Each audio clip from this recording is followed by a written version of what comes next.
Hello everyone. Today I wanted to talk a bit about the INFJ child. I have been in contact with a lady and she has now an INFJ daughter, but she's a teen.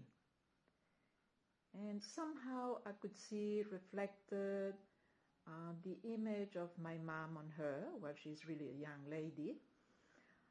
And about the lack of communication between an INFJ child and mother or father or parents, especially mother. It caused me a bit of sadness, and I was wondering if I could do somehow help other parents of INFJ child to make them understand the child also, and also to open communication, the door of communication. So one thing that I think we have in common, INFJ child, is the love for nature and the love for pets.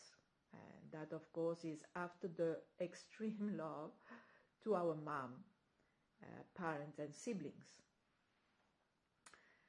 So I wanted to talk about how to open these doors, because it's a bit sad.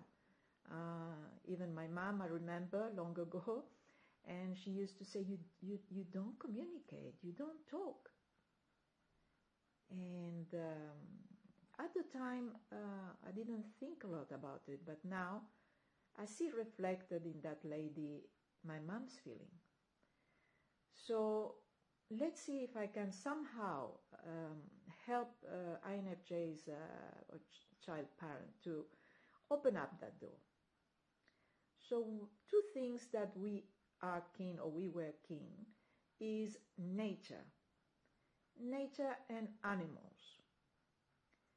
So it is very important that the INFJ child is in contact with nature. Either if you live near a park, or you have a swim in the beach, or you go to have picnic or camping and all that sort of stuff, is really enjoyable for the child.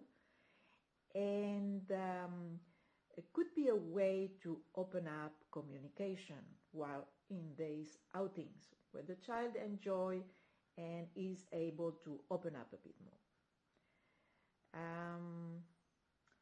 One of the things that we love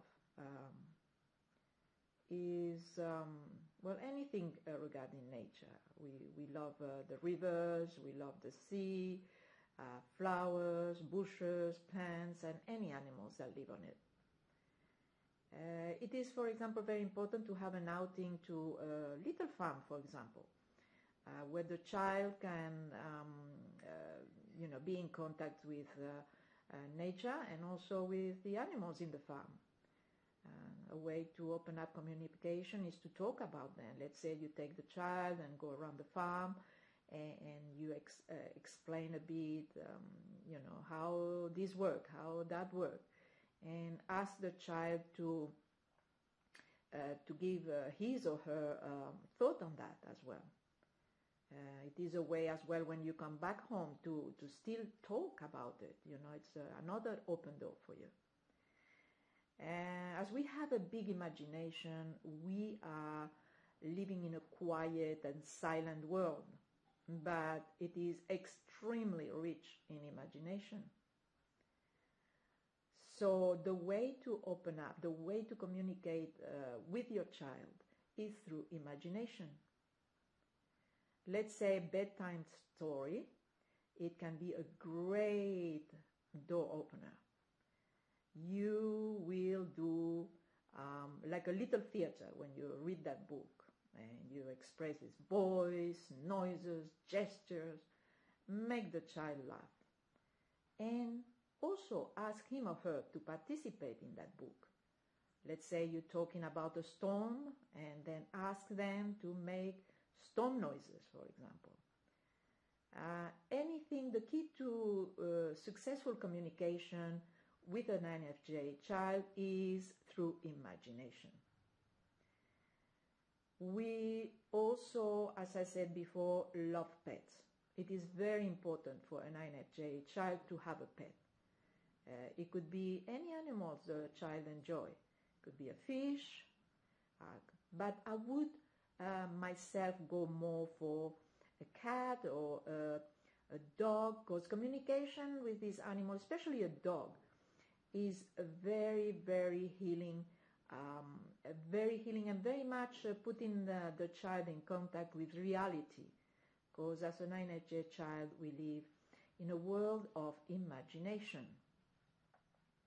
So to get the child out of this, the key is through his or her imagination as well.